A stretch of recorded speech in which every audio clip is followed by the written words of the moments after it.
is me, Lord Sci-Fi, and today we're going to be reading some more. We're probably just going to read this. We are on chapter 3 of the Revenge of the Sith novel. We're going to continue reading, and we're going to read up to another 10 more pages, and that's what we're going to be doing. Okay, the first failed as power was diverted from life support to damage control. My lord, on intership comm, Grievous sounded actively concerned. Damage to the ship is becoming severe.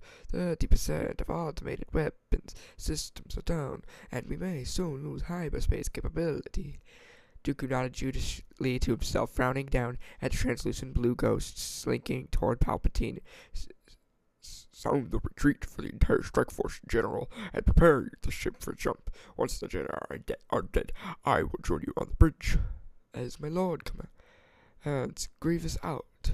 Indeed you are, you vile creature, Dooku muttered to the dead comm link. Out of luck and out of time. He cast the comm link aside and ignored it. He cast the comm link aside and ignored its clatter across the deck. He had no further use for it. Let it be destroyed along with Grievous. Those repulsive bodyguards of his and the rest of the cruiser. Once he was safely captured and away, he nodded to the two hulking super battle droids that flanked him. One opened the lift door and they marched through, pivoting to take positions on either side. Dooku straightened his cloak of shimmering armor weave and strode grandly into the half-dark lift lobby in the pale emergency lighting. The door to the general's quarters was still smoldered where those two idiotic peasants had lightsabered it. To pick his way through the hole would risk getting his trousers scorched. Dooku sighed and gestured, and the opalescent wreckage of the door silently slid itself out of his way. He certainly did not intend to fight two Jedi with his pants on fire. Anakin slid along the bank of chairs on one side of the immense situation table that dominated the center of the general's quarters main room. Obi-Wan mirrored him on the opposite side. Silent lightning flashed and flared. The room's sole illumination came from the huge curving view wall as at its far end a storm of turbo laser blasts and flak bursts and the miniature supernova that were the deaths of entire ships, a stark shadow against the backdrop of carnage. The silhouette of one tall chair. Anakin caught Obi-Wan's eye across the table and nodded toward the dark shape ahead. Obi-Wan replied with the Jedi hand signal for approach with caution and added the signal to be ready for action. Anakin's mouth compressed like he needed to be told. After all the trouble they'd had with the turbo lifts, anything could be up here by now. The place could be full of droid cuts for all they knew. The lights came back on. Anakin froze. The dark figure in the chair. It was Chancellor Palpatine. And there were no droids to be seen, and his heart should have leapt within his chest. But Palpatine looked bad. The Chancellor looked beyond old, looked ancient, like Yoda was ancient. Possessed of incomprehensible age and exhausted in pain and worse. Anakin saw on the Chancellor's face something he'd never dreamed he'd find here, and it squeezed breath from his lungs and wiped words from his brain. Palpatine looked frightened. Anakin didn't know what to say. He couldn't imagine what to say. All he could imagine was what Grievous and Dooku must have done to put fear on the face of this brave good man. And that imagining ignited a sizzle in his blood that drew his face tight and clouded his heart, and started again the lull roll of thunder in his ears. Thunder from Argonar, from Jabim, thunder from the Tusken camp. If Obi-Wan was struck by any similar distress, it was invisible. With his customary grave courtesy, the Jedi Master inclined his head. Chancellor, he said a calmly respectful greeting, as though they had met by chance on the grand concourse of the Galactic Senate. Palpatine's only response was a tight murmur. Anakin, behind you. Anakin didn't turn. He didn't have to. It was just the clack of boot heels and clank of magna pads crossing the threshold of the entire balcony. The force gathered within him and around him in a sudden clench like the fists of a startled man. And the force, he could feel the focus of Palpatine's eyes.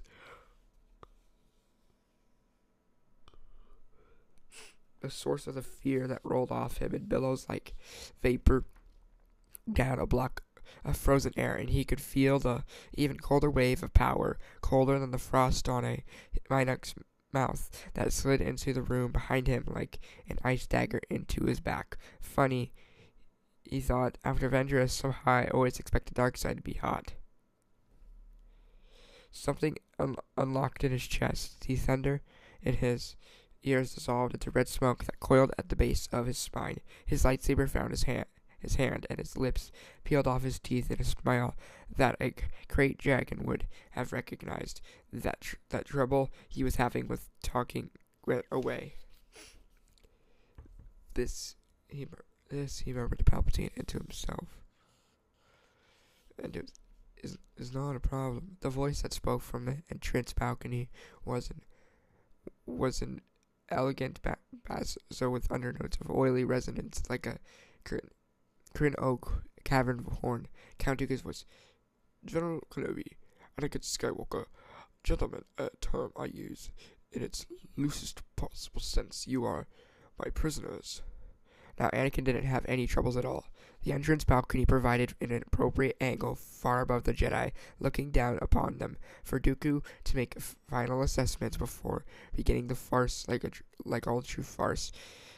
The coming denouement would proceed with remorseless logic from its ridiculous premise that Dooku could ever be overcome by mere Jedi. Any Jedi. What a pity his old friend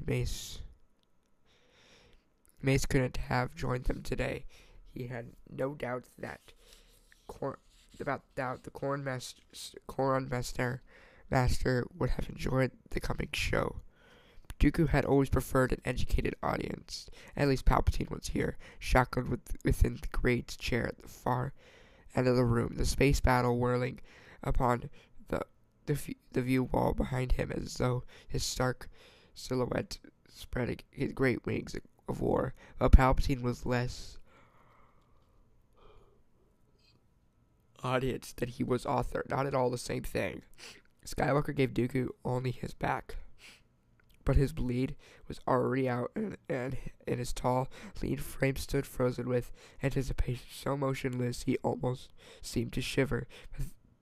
Pathetic. It was an insult to call this boy a Jedi at all. Kenobi now he was something entirely, a classic of his obsolete kind. He simply stood gazing calmly up at Dooku and the super battle droids that flanked him. Hands open, utterly relaxed, on his face only an expression of mild interest. Dooku derived a certain melancholy satisfaction, a pleasurably lonely contemplation of his own unrecognized greatness from a brief reflection that Skywalker would never understand. How much thought and planning how much work Lord Sidious had invested in so hastily orchestrating his share of victory. Nor would he ever understand the artistry, the true mastery that Dooku would wield in his own defeat. But thus was life. Sacrifices must be made for the greater good.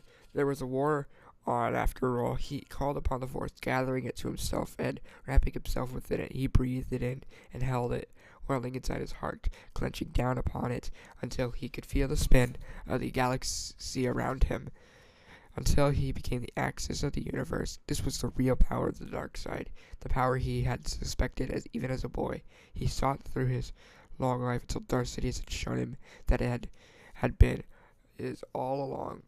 The dark side didn't bring him to the center of the universe. It made him the center. He drew power into his innermost being until the Force itself existed only to serve his will. Now the scene below subtly altered. though to the physical eye there was no change. Powered by the dark side, Dooku's perception took the measure of those below him with exhilarating precision. Kenobi was luminous, a transparent being, a window onto a sunlit meadow of the Force. Skywalker was a storm cloud flickering with dangerous lightning, building the rotation that threatens a tornado. Oh, and then there was Palpatine. Of course, he was beyond power. He showed nothing of what might be within. Though seen with the eyes of the dark side itself, Palpatine was an event horizon beneath his entirely ordinary surface was absolute perfect nothingness, darkness beyond darkness, a black hole of the Force, and he played his helpless hostage role perfectly. Get help! Get help! The edge of panic in his hoarse whisper sounded real even to Dooku. You must get help. Neither of you is any match for a Sith Lord. Now Skywalker turned, meeting Dooku's direct gaze for the first time since the abandoned hangar on Geonosis. His reply was clearly intended as much for Dooku as for Palpatine. Tell that to the Obi-Wan left in pieces on Naboo. Empty bravado. Maul had been an animal, a skilled animal, but a beast nonetheless. Anakin. In the Force, Dooku could feel Kenobi's disapproval of Skywalker's boasting, and he could also feel Kenobi's effortless self-restraint in focusing on the matter at hand. This time we do it together. Oh, that's true. Remember, if you remember the Attack of the Clones, he was like, he said,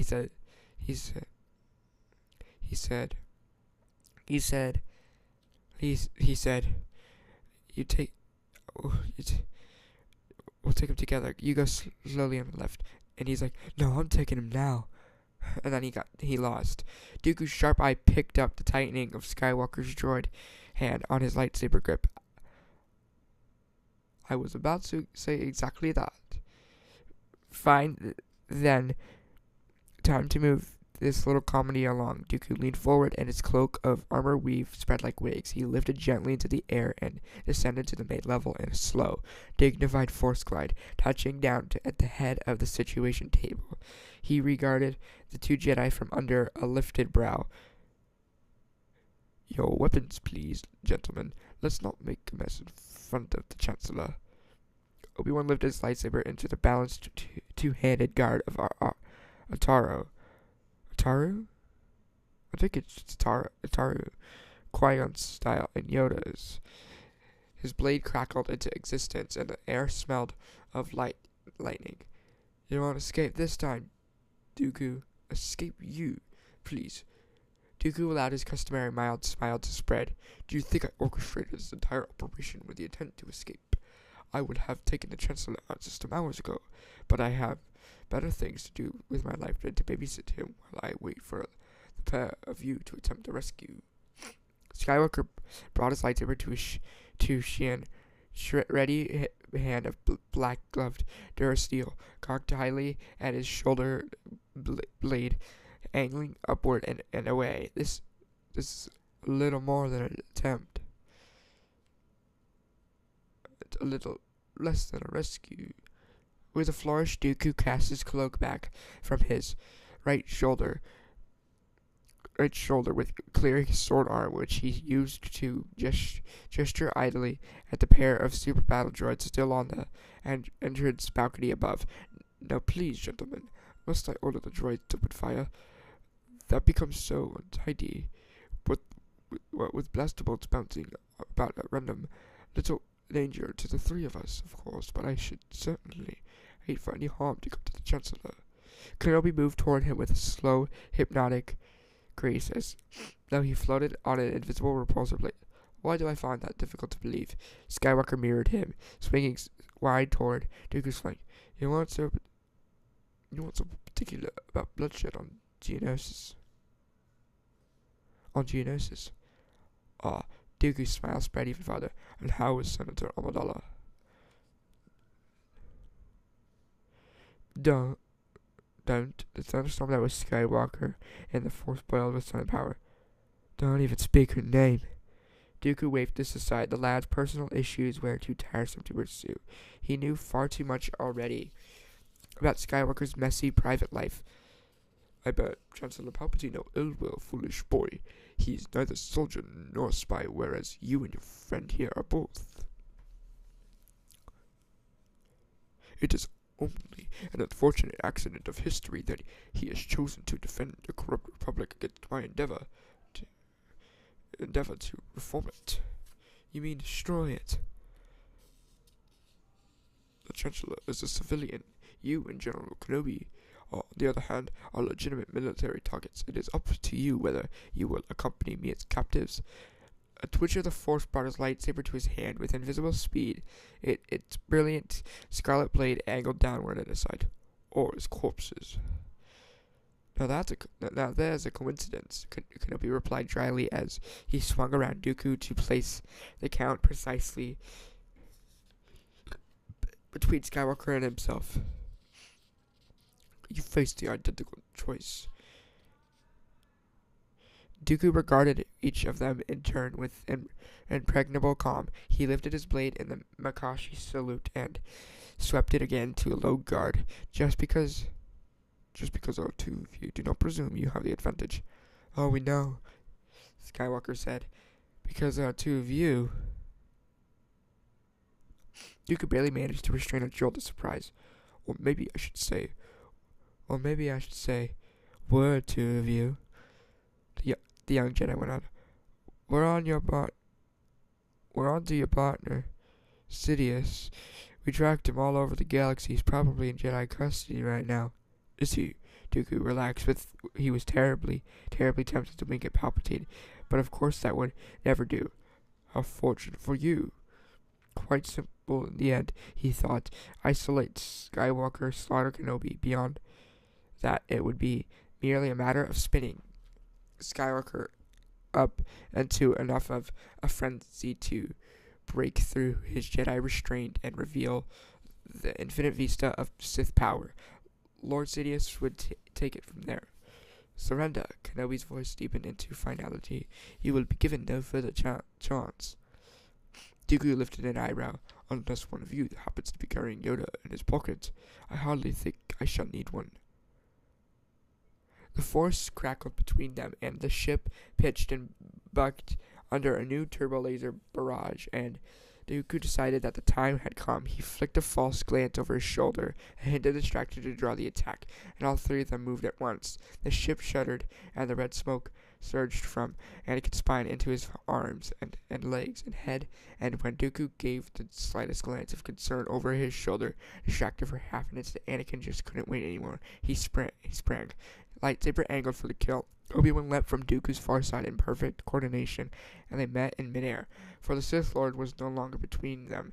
Anakin looked up just in time to glimpse the bottom of Dooku's Rancor leather boot as it came down on the face and smacked him tumbling toward the floor. He reached into the Force to effortlessly right himself and touched the down in perfect balance to spring again toward the lightning flares, scarlet against sky blue, that sprayed from clashing lightsabers as Dooku pressed Obi-Wan away with a succession of weaving, flourishing thrusts that drove the Jedi's blade out of line while they reached for his heart. Anakin launched himself at Dooku's back, and the Count half-turned, gesturing casually while holding Obi-Wan at bay with an elegant one-handed bind. Chairs leapt up out of the situation table and whirled toward Anakin's head. He slashed the first one in half contemptuously, but the second caught him across the knees, and the third battered his shoulder and knocked him down. He snarled to himself and reached through the Force to pick up some chairs of his own, and the situation table itself slammed into him and drove him back to crush him against the wall. His lightsaber came loose from his slackening fingers and clattered across the tabletop to drop to the floor on the far side, and Dooku barely even seemed to be paying attention to him. Pinned, breathless, half-stunned, Anakin thought, if this keeps up, I'm going to get mad. While effortlessly deflecting a rain of blue streaky cuts from Kenobi, Dooku felt the Force shove the situation table away from the wall and send it hurtling toward his back with astonishing speed. He barely managed to lift himself enough that he could back roll over it instead of having it shatter his spine. My, he said, chuckling. The boy has some power after all. His back roll brought him to his feet directly in front of the lad, who was charging headlong and unarmed. After the table he had tossed, and was already thoroughly red in the face. I'm twice the Jedi I was last time. Dooku thought such a fragile little ego. Sidious will have to help him with that. But until then, the grip of Skywalker's blade whistled through the air, to meet his hand in perfect synchrony with a sweeping slash. Alright.